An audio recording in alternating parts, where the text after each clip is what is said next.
Bienvenue dans ce nouveau live de la fête de l'aviation. L'aviation, cette année, le thème, eh bien, vous le connaissez, l'aviation, nos super-héros. Alors évidemment, nos super-héros, ils sont présents, ils s'affairent à réaliser ce qu'est l'aviation aujourd'hui, ils s'affairent à réaliser ce que sera l'aviation de demain. Mais n'oublions pas également nos héros passés, et en particulier avec François qui vient de me rejoindre, on va évoquer le passé d'un homme avec une trempe assez extraordinaire. Il s'agit de Maurice Noguez. Bonjour François. Bonjour Jean-François. Donc François, déjà pour te présenter, tu es journaliste spécialisé en aéronautique. Tu traites pas mal, notamment des voilures tournantes, hein, je crois, hein, n'est-ce pas? C'est vrai, oui. C'est ça, hein. Et effectivement, c'est vrai que Maurice Noguez, c'est un personnage un petit peu à la Mermoz, mais il est encore moins connu que Mermoz, et c'est pour cela qu'on va l'évoquer aujourd'hui. D'ailleurs, j'en profite pour rappeler qu'on avait l'année passée enregistré une vidéo pour rappeler le passé de Mermoz, et qui a permis de défricher une bonne partie du transport aérien. Et Maurice Noguez, eh bien, c'est un petit peu pareil. Alors, on va peut-être commencer, si tu le veux bien, François, par une anecdote, parce que son entrée dans l'aéronautique, elle se fait de manière assez brutale. On est en 1909, il a acheté une voiture qu'il revend pour acheter un avion Farman, et en fait, pratiquement lors des premiers vols, il va manquer de se tuer. Oui.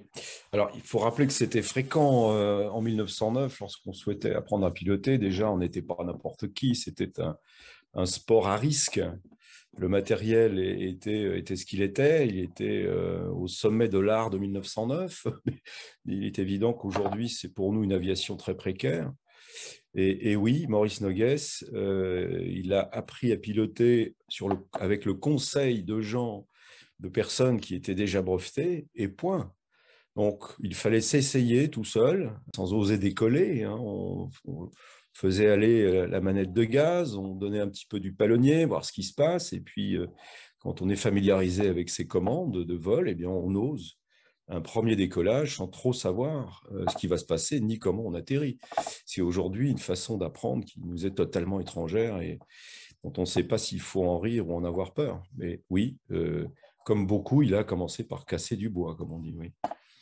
Alors c'est vrai que Maurice Noguez aurait certainement pu croiser Saint-Exupéry ou encore Mermoz. Ils ont eu quand même des trajectoires, notamment avec Mermoz, assez similaires. Il a appris à piloter vraiment sérieusement dans l'armée de l'air en 1914, puisque il a réalisé tout le conflit, toute la Grande Guerre, en cumulant à peu près 1661 heures de vol en Oui. situation de guerre. Ça aussi, c'est quand même assez Oui. extraordinaire et représentatif d'un certain caractère du personnage. Exactement. Alors, il faut savoir il a été breveté pilote civil en 1909. Il avait le brevet international numéro 114. Et puis en août 14, il a signé un engagement pour la durée de la guerre. Il a voulu aller combattre et défendre la France. Il a fait valoir sa qualité d'aviateur. Il a passé une visite médicale et ô combien est savoureuse l'information aujourd'hui. On lui a dit, monsieur, nous décelons une légère défaillance cardiaque, vous ne piloterez pas chez nous. Qu'à cela ne tienne, il s'est engagé, il a fait ce qu'on lui a demandé de faire et il a quand même fait valoir ses compétences de pilote et ses chefs de l'époque lui ont, entre guillemets, laissé sa chance. Et quand ils ont vu à quel point cet homme était doué, était fiable, eh bien, il est devenu pilote de guerre d'une manière assez, encore une fois, comment dire, inattendue, quoi, hein. Donc oui, c'est devenu un pilote de guerre. Il a servi entre 14 et 18 dans 4 escadrilles, tour à tour reconnaissance, bombardement et chasse. Voilà. Il a terminé à la célèbre escadrille des Cigognes, dont il a assuré le commandement à un moment.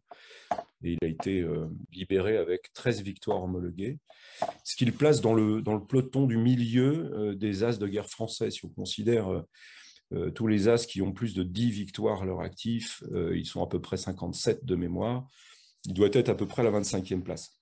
Bon, c'est pas un concours, on est d'accord, mais dans le cas de Noguès, c'est encore une fois cette entrée assez étonnante dans l'aviation militaire, et puis le bombardement de nuit, qu'il a été un des premiers à mettre en place avec un succès extraordinaire, ce qui témoigne encore d'une acuité et d'une précision de pilotage hors du commun.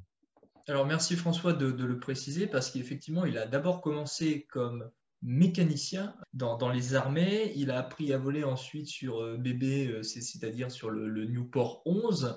Et effectivement, après, il a eu diverses qualifications au sein des armées jusqu'à être commandant de l'escadrille que tu as cité. Bon, passons sur cet aspect de la Grande Guerre. Ce qui va surtout nous intéresser, évidemment, à l'issue, c'est cette manière et cet art qu'il a mis à défricher les premières lignes.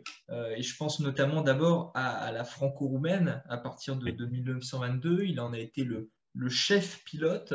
Et tout ça, ça nous permet aussi de parler un peu des ailes françaises qui commencent tout doucement à se développer. On commence vraiment à défricher très sérieusement ce que va devenir le transport aérien.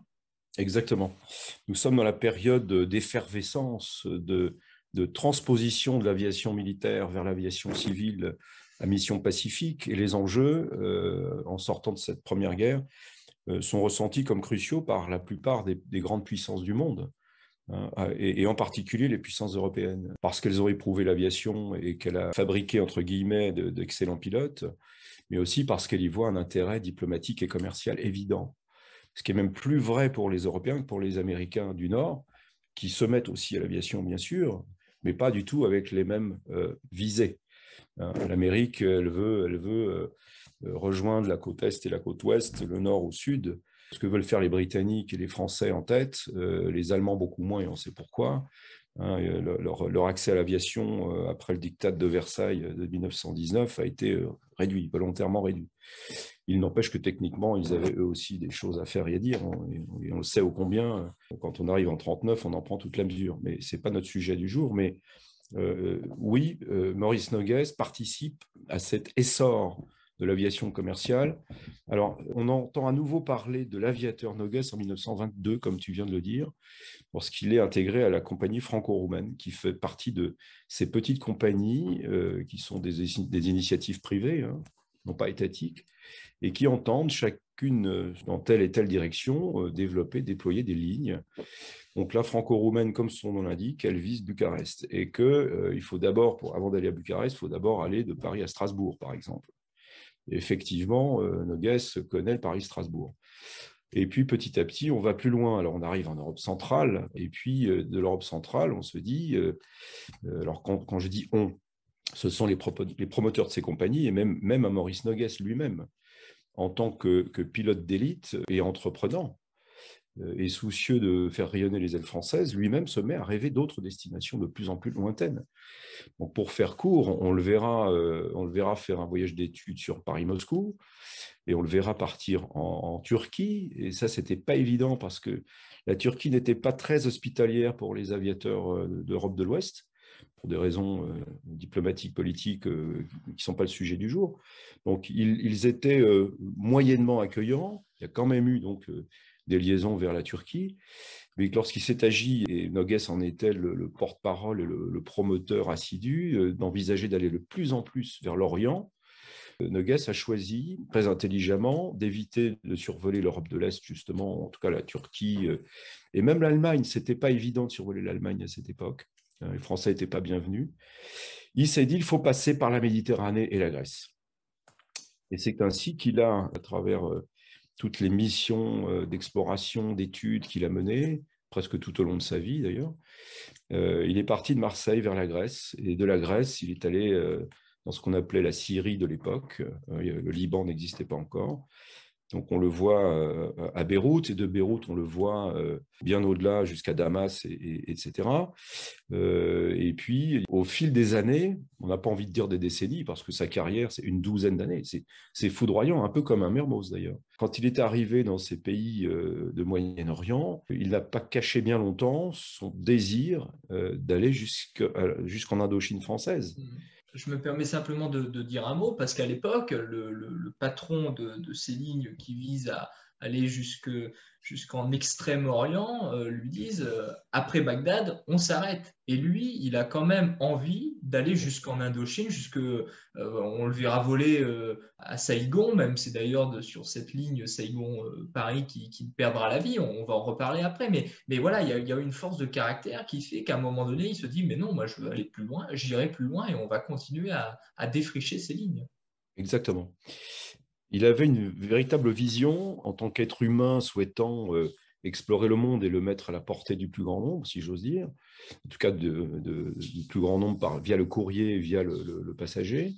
Il y avait bien sûr, en ce qui concerne l'Indochine de l'époque, un intérêt pour la France qui était clair. Il fallait quand même passer par-dessus l'Inde, pas une mince affaire. Donc oui, il a dû très souvent défendre bec et ongle sa vision, et il a obtenu petit à petit le soutien nécessaire.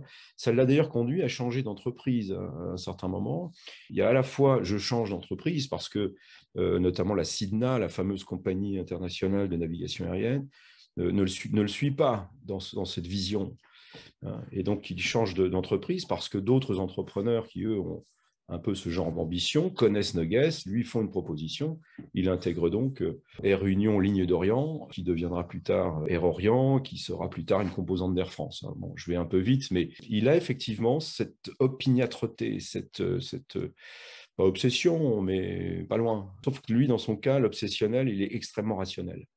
Il sait ce que défricher une ligne veut dire, il connaît les risques, il est très conscient de la nécessité d'escales techniques et de ravitaillement, et il s'occupe lui-même, tout au long de sa vie et de ses voyages d'études, de veiller à ce que les escales soient les mieux placées possibles, soient le mieux équipées possible. C'est vraiment, peut-être plus même qu'un Mermoz, pour d'autres raisons, mais un organisateur, un logisticien et un pilote tout à la fois. Et un entraîneur d'hommes, il faut le rappeler. Maurice Noguès était adulé du personnel des compagnies où il a travaillé, parce que rigoureux, parce que humain, parce que excellent pilote, il assumait les risques, il vérifiait que les choses étaient faisables et seulement alors il désignait des pilotes qu'il avait lui-même sélectionnés en général pour prendre la suite. Il cumule des qualités techniques humaines qui sont extrêmement rares, même à cette époque. Alors, François, à l'époque, on est quand même bien loin du principe de précaution actuel. On vole sur quel type de machine? Alors, pas forcément les noms de machines, mais on est sur des machines qui ne sont pas très évoluées techniquement, ou en tout cas qui le sont pour l'époque, mais on les utilise dans des situations tout à fait inhabituelles. On commence à voler de nuit. On commence aussi à demander aux pilotes d'avoir une ponctualité, une régularité, et tout cela, ça impose quand même une certaine rigueur sur des machines qui ne sont pas faites pour ça. Exact. Donc, enfin, on compte sur elle en admettant une zone de risque qu'il faut évaluer et calculer en permanence. J'évoquais tout à l'heure les escales commerciales. Il y avait aussi des terrains repérés à l'avance qui n'étaient pas à proprement parler des escales, mais que Noguès avait repérés comme des zones de posée, on va appeler ça comme ça, possibles, parce qu'il était soucieux de la sécurité de son personnel navigant. Il a volé, Noguès, sur presque tous les types d'avions que le transport aérien et l'industrie aéronautique de l'époque pouvaient marier. Donc, il a volé sur monomoteur, sur bimoteur terrestre, trimoteur terrestre, plus tard.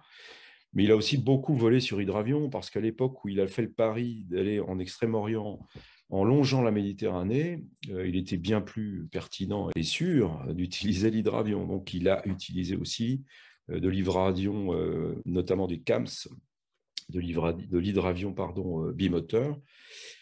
Il lui est arrivé des tas d'aventures, que ce soit avec des avions terrestres ou hydravions. Des gens qui ont écrit sur lui se sont notamment inspirés de ses rapports. Il faisait des rapports de vol ou du courrier qu'il adressait à son épouse. Et son épouse a accepté, après la disparition de Noguès, de dévoiler certains de ses courriers parce qu'il y raconte de manière extrêmement simple et sans émotion, avec beaucoup de pragmatisme, tout ce à quoi il a dû faire face et tous les obstacles qu'il a dû surmonter. Donc, il a connu presque tous les types d'avions à plus ou moins long rayon d'action de l'époque, avions tour à tour, essentiellement français, mais aussi à un moment donné hollandais.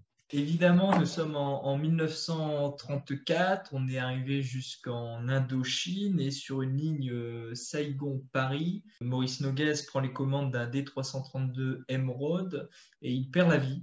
Oui. Pourquoi? Alors, c'est le voyage retour d'une liaison Paris-Saigon. Il est parti le 31 décembre 1933 pour Saigon. Et au moment où il a énormément de rendez-vous là-bas, et il est convenu qu'il revienne en France avec à bord le gouverneur général d'Indochine. Donc, ça se prépare à l'avance, ce genre de projet. Et il a sur place beaucoup de gens à voir, parce que Noguès, je crois que je l'ai dit au début de notre entretien, à l'époque, il est donc directeur général adjoint d'Air France, et il est chargé de l'exploitation de la ligne. Il y a à ses côtés un directeur du matériel, et il travaille énormément avec cet homme. Et donc, il se rend normalement, si j'ose dire, à Saigon. Maintenant, il faut rentrer en France. Et il rentre en France avec à bord non seulement Pierre Pasquier, donc gouverneur général d'Indochine, mais il y a aussi à bord un personnage de haut vol. Il s'agit du directeur de l'aviation civile, Emmanuel Chaumier. Donc, un voyage comme ça, on ne l'appréhende pas sans prudence, quoi. Même si la météo est la météo, et même si le parcours il est transcontinental et ô combien. Et effectivement, il y a un petit mystère sur la disparition de Maurice Noguès et de l'équipage. Le pilote commandant de bord, c'était André Launay, qui était un pilote d'élite que Noguès connaissait parfaitement et en qui il avait toute confiance. Maintenant, Noguès étant à bord, on se doute bien qu'ils étaient côte à côte dans l'émeraude. Que s'est-il passé? Ils sont partis donc le 31 décembre de Saigon pour Paris. Ils étaient à Damas le 13 janvier 1934 et à Marseille le 14. D'accord? Marseille-Paris, oui, on sait faire, même à l'époque, avec un trimoteur de cette envergure. Mais non, on se pose à Lyon-Bron. Pourquoi? Parce que la météo est exécrable, ce à quoi Launay et Noguès sont parfaitement habitués, sauf que là, l'avion est un avion prototype, dont on sait qu'il est plutôt fiable, dont on s'est assuré avant. Il y a eu des vols d'essai, bien sûr. C'est pourquoi on l'a lancé jusqu'à Saigon. Il n'empêche que ce n'est pas un avion qui a encore fait toutes ses épreuves dans toutes les conditions. Et surtout, à bord, il y a des personnalités telles qu'on redouble de prudence.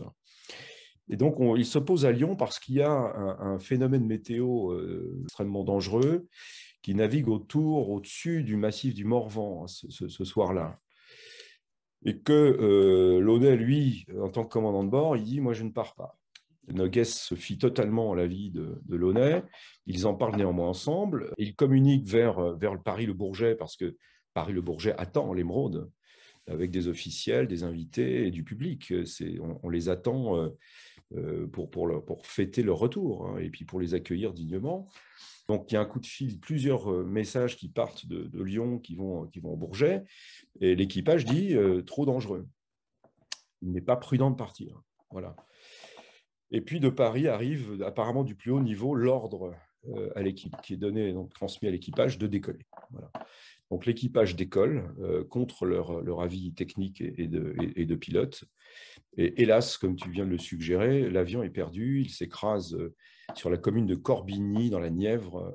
Il fait nuit, il y a un vent du diable, il pleut, il y a une visibilité quasi nulle. Donc, nous en resterons là de nos explications. Officiellement, l'avion était sûr, la météo extrêmement difficile et contre-indiquée. Ils ont néanmoins obtempéré à un ordre venu du plus haut niveau et ils ont, hélas, perdu le contrôle de l'avion. Les enquêtes de l'époque n'étaient pas aussi, sans doute, précises et documentées qu'aujourd'hui. Et que le drame de l'Émeraude, ça a marqué énormément la communauté des aviateurs, bien sûr, parce que Noguès était le pilote d'élite qui était arrivé au plus haut niveau de la direction d'Air France. C'était un homme fiable et intègre et qui était adulé, encore une fois, aimé de tous les aviateurs, y compris de Mermoz. Je refais une petite boucle vers notre Mermoz parce qu'ils se sont rencontrés, ces deux-là. Mermoz était trop jeune pour avoir fait la guerre de 14 aux commandes d'un avion, nous l'avions dit il y a un an. Ils s'étaient néanmoins rencontrés parce que Maurice Noguès, lorsqu'il a été nommé directeur général adjoint, il a demandé à visiter la ligne France-Amérique du Sud. Et c'était la ligne Mermoz. Et Mermoz, en tant que chef pilote de cette ligne, avait accueilli Noguès à bord d'un avion. Ils avaient tous les deux parcouru la ligne France-Amérique du Sud et ils s'étaient compris et apparemment extrêmement appréciés. Donc voilà la perte de l'Émeraude, de son équipage, de Maurice Noguès et des personnalités qui étaient à bord. Pas seulement des personnalités, Monsieur Chaumier, il y avait son épouse à bord, par exemple. Voilà, le gouverneur général Pasquier, il y avait son ordonnance, qui était un officier. Il y avait un mécano, il y avait un radio, un équipage complet. Vraiment tragique. Toute la communauté des aviateurs a reçu ça comme un coup de tonnerre et ça a vraiment suscité des douleurs profondes. 44 ans, c'est l'âge auquel est mort Maurice Noguès, un petit peu comme Saint-Exupéry aussi, quelque part. C'est vrai. Comme quoi, Mais, coïncidence ou mais pas? 10 années plus âgé que Mermoz, en l'occurrence, hein. Mermoz qui est Exactement. parti 2 jours avant son 35e anniversaire. Et pour boucler là-dessus, si tu veux bien, il y a une image extraordinaire. La photo existe. Je vous recommande de la chercher. Elle a été publiée par la revue Icar il y a quelques années dans un numéro spécial Mermoz. Mermoz a porté en terre le cercueil de Maurice Noguès au cimetière de Belle-Île-en-Terre en Bretagne. Et cette photo est d'autant plus poignante qu'à côté de Mermoz, ou juste derrière lui, je crois, on aperçoit un autre pilote qui s'appelait Pichaudou. Et Pichaudou, c'était un des très bons pilotes d'Air Orient, puis d'Air France. Et il se trouve Pichaudou périra avec Mermoz sur l'Atlantique 2 ans plus tard, quoi. Un peu plus de 2 ans. Ouais. Eh bien, ce Voilà. sera le mot de la fin. Et puis, effectivement, hein, n'hésitez pas à retrouver le live que nous avions réalisé l'année dernière au sujet de Mermoz. Live un petit peu plus long, mais très instructif aussi, avec tes explications, François. Merci beaucoup. Bonne fête de Merci l'aviation. Jean-François, ce fut un plaisir et pensons à Maurice Noguès et documentons-nous parce que c'est vraiment un type d'une trempe exceptionnelle comme tu l'as dit tout à l'heure. Eh bien, on y pense fort durant cette fête de l'aviation. Merci, François. À bientôt.